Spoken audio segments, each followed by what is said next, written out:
Computation of tax, procedure for computation of advance tax में क्या है? Step 1 estimation of income. Step 1 estimation of income, हम लोग को टोटल इनकम निकालना है, इंडिविजुअल का टोटल इनकम निकालना है। दिस स्टेप 2 में क्या है ना, कंप्यूटेशन ऑफ टैक्स है कि टोटल कंप्यूटेशन करना पड़ेगा टैक्स का। स्टेप 3 में क्या है?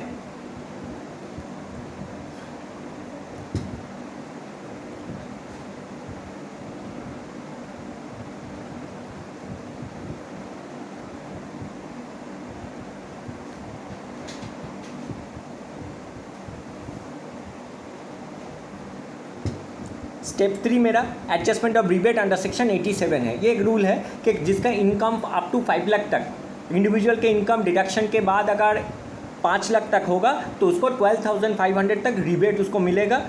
ठीक है, adjustment of rebate under section 87A। तो फिर से बता रहा है, estimation of income, total income करना है, उसके ऊपर टैक्स करना है। ठीक है, और एक तो एडजस्टमेंट ऑफ रिबेट हमको है, रिबेट है 12,500 जिन लोगों का इनकम 5 लाख से कम है या 5 लाख है। क्लियर? तो इसके लिए हम लोग को एग्जम्पशन मिलेगा। उसके बाद surcharge on tax. Surcharge on tax बहुत कम आदमी को लगता है। नॉर्मली जो लोग का इनकम 50 लाख से कम है या 50 लाख तक है उसका 10% याद रखो, ये यहाँ पर नहीं लिखे हमने। 50 जिस इन लोगों का इनकम 50 लाख और उससे कम है तो उसको 10% लगेगा, और अगर 50 लाख का एक्सीड हो गया, 1 करोड़ का नीचे है तो लोगों का 15%, मतलब 50 लाख का ऊपर हो जाने से ही मेरा 15% सरचार्ज लगेगा। और ये किसका ऊपर लगेगा? टैक्स का ऊपर लगेगा। ठीक है, टैक्स का ऊपर लगेगा सरचार्ज। उसके बाद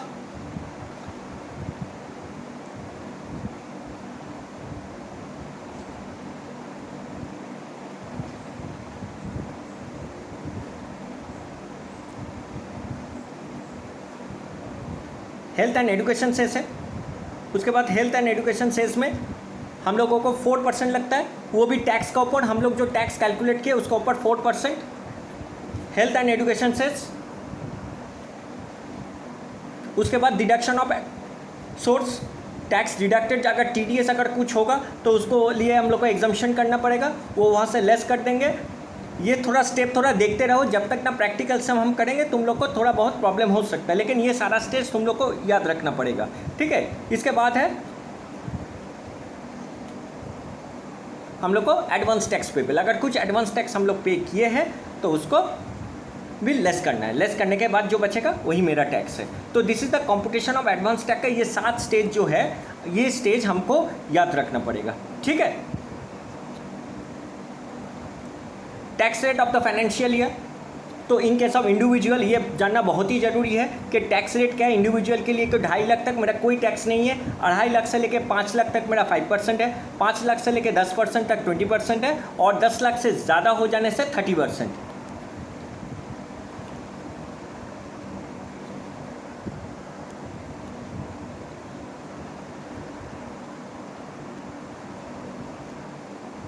in case of individual senior citizen who is 60% year और मोर देन, ठीक है, जो लोग का 60 से 80 साल तक है, 60 से 80 साल है, उन लोग का टैक्स रेट में ज़्यादा चेंज नहीं है, सिर्फ 3 लाख तक, मतलब अप टू 3 लाख उन लोग का स्लैब रेट जो है 3 लाख तक कोई टैक्स पेमेंट नहीं करना पड़ेगा। 3 लाख से लेकर 5 लाख तक 5%, 5 लाख से लेकर 10% 20%, और 10 लाख से ज़्यादा 30%। तो नॉर्मली सब सेम ही है, सिर्फ सीनियर सिटीजन के लिए 3 लाख तक हम लोग का टैक्स बेनिफिट दिया है। जो लोग का आम आदमी, जो लोग का 60 साल से कम है, उन लोग के लिए 2.5 लाख तक है। और in case of super senior citizen, super senior citizen का मतलब जिन लोग का उम्र 80 साल से ज़्यादा हो गया, उन लोग के लिए अप टू 5 लाख तक टैक्स फ्री है। 5 लाख से के 10 लाख तक 20%, और अबव 10 लाख का 30%। मतलब पहला स्लैब एकदम एलिमिनेट कर दिया। ठीक है, 5% वाला स्लैब एलिमिनेट होके टोटल 5 लाख का ऊपर हम लोग को कोई टैक्स, जो लोग का उम्र 80 साल है, 80 साल से ज़्यादा है, उन लोग को देना नहीं पड़ेगा। ठीक है, तो ये स्ट्रक्चर ये दिमाग में रखो। अभी हम लोग एक इलस्ट्रेशन करेंगे। इलस्ट्रेशन अगर करेंगे तो इसमें हम लोग को पता चल जाएगा। ठीक है, अच्छा, installment of advance tax. Installment ये भी देखना कि जो एडवांस टैक्स है कब कब पेमेंट करना है, ये ड्यू डेट बहुत ही इंपॉर्टेंट है। तो 15% जो है पहला 15 जून, कोई भी रिलीवेंट असेसमेंट ईयर का 15 जून तक हमको पेमेंट कर देना है। ठीक है, 45% 15 सितंबर तक पेमेंट कर देना है। ये और 15 दिसंबर तक 75% पेमेंट कर देना है।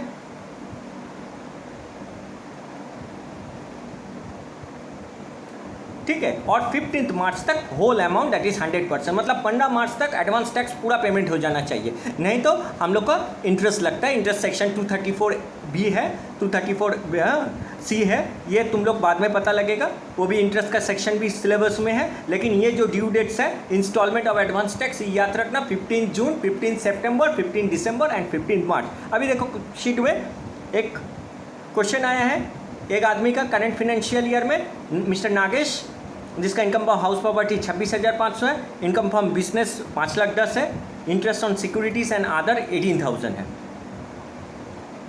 Donation of 4,500 to Prime Minister relief fund में जमा किया।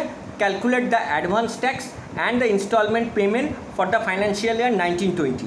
हम लोग को एडवांस टैक्स कैलकुलेट करना है इस आदमी का, मिस्टर नरेश का, जो इसका इनकम जो है। चलो अभी देखो सोल्यूशन में, computation of taxable income of mister Naresh for the financial year 1920 का फाइनेंशियल ईयर देखो ऑटोमेटिकली ये सारा सम किया हुआ है, वेरी सिंपल है। इनकम फ्रॉम हाउस प्रॉपर्टी उसका 26,500 था, बिजनेस था 5,10,000, कंप्यूटेड मतलब खर्चा वगैरह बाद देके, और इनकम फ्रॉम अदर सोर्स में जो इंटरेस्ट जो है वो इनकम फ्रॉम अदर सोर्स में जाएगा। तो टोटल उसका ग्रॉस टोटल इनकम आया 5,44,500। ये जो इनकम फ्रॉम हाउस प्रॉपर्टी है ये भी नेट एकदम डायरेक्ट, कोई gross annual value, adjusted annual value ऐसा कुछ नहीं है। कोई सम में ऐसा भी दे सकता है कि कंप्यूटेशन करना पड़ेगा, लेकिन इस पर्टिकुलर सम में कुछ नहीं है, वेरी स्मॉल छोटा एक सम है।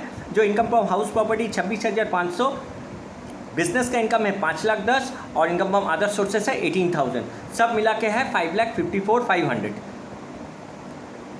ठीक है, ये तीनों मिला के 5,54,500।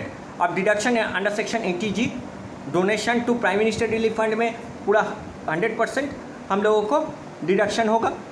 थोड़ा पीछे जाके हम लोग देख सकते हैं,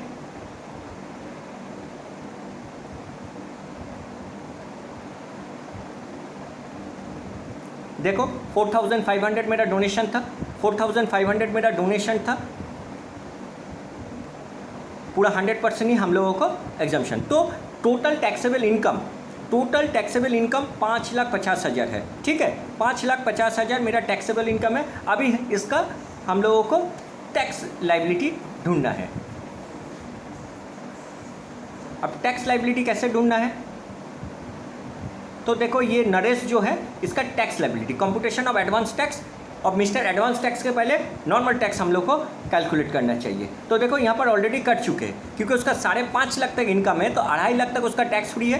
2.5 लाख से लेके 5 लाख तक डिफरेंस देखो, 2.5 लाख से लेके 5 लाख मतलब 2.5 लाख, 2.5 लाख का ऊपर 5% देखो 12,500 आया, और बाकी 5 लाख से लेके 5.5 लाख, क्योंकि उसका टोटल इनकम 5.5 लाख था, तो 5.5 लाख से लेके 5.5 लाख तक तो जो 50% है, 50,000 है, उसका 20% आया 10,000। तो कुल मिला के टोटल टैक्स उस आदमी का हुआ, आदमी नहीं मिस्टर नरेश का हुआ, नागेश का हुआ 22,500। अब उनमें से हेल्थ एजुकेशन सेस देखो इसका कोई सरचार्ज नहीं होगा, क्योंकि इसका इनकम 50 लाख से ज़्यादा नहीं है।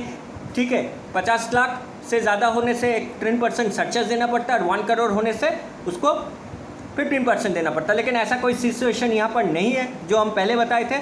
इसमें सिर्फ हम लोग का हेल्थ एंड एजुकेशन सेस जो होगा 4% होगा, जो कि 22,500 का 4%। तो टोटल एडवांस टैक्स हमको पेमेंट करना है 23,400। अब इसमें देखो कोई TDS नहीं है, कोई एडवांस टैक्स ऑलरेडी पेमेंट किया ऐसा भी कुछ नहीं है। ठीक है, तो ये जो टैक्स कैलकुलेट हुआ ये एडवांस हमको देना पड़ेगा। तो 23,400 जो है ये एडवांस देना पड़ेगा। और ये कब देना पड़ेगा, तो इसका जो शेड्यूल है, जो शेड्यूल डेट है उसी हिसाब का हम लोग को देना पड़ेगा। जैसे हमने पहले भी बताया कि 15% होगा 15 जून तक, बाकी 45% सितंबर तक, 75% दिसंबर तक, और बाकी 100% मार्च तक।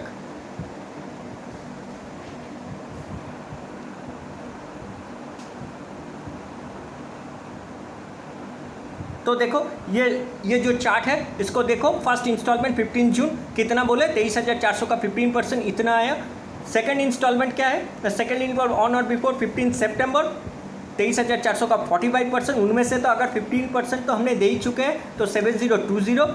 थर्ड इंस्टॉलमेंट भी 75% तक 15 दिसंबर तक, मतलब 702 देना पड़ेगा, और फोर्थ इंस्टॉलमेंट हमको देना पड़ेगा 5850, बाकी जो बचेगा वो। ठीक है, तो ये सारा चीज़ को 3510, 7020, थर्ड इंस्टॉलमेंट भी 7020 और 5850 सबको मिलाओ तो मेरा 23,400 आएगा।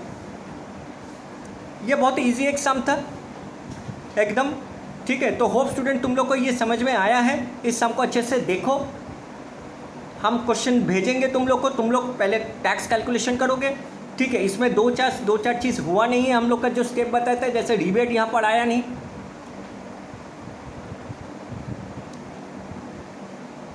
क्योंकि रिबेट इसका आया नहीं, क्योंकि इसका इनकम 5 लाख से ज़्यादा हो गया था, ठीक है। सरचार्ज नहीं आएगा, सरचार्ज नॉर्मली नहीं आता। तो ऐसा एक भी सम दिखाना पड़ेगा जिसमें रिबेट अंडर सेक्शन 87A में यूज़ होगा, जिसका इनकम 5 लाख से कम है, लेकिन मिस्टर नागेश का इनकम 5.5 लाख हो गया था, इसलिए यहाँ का इसका 87A फॉलो नहीं हुआ। तो इस वीडियो को अच्छे से स्टूडेंट देखो, ठीक है। इसके बाद हम क्वेश्चन देंगे, तुम लोग इसको फॉलो करना। Thank you so much.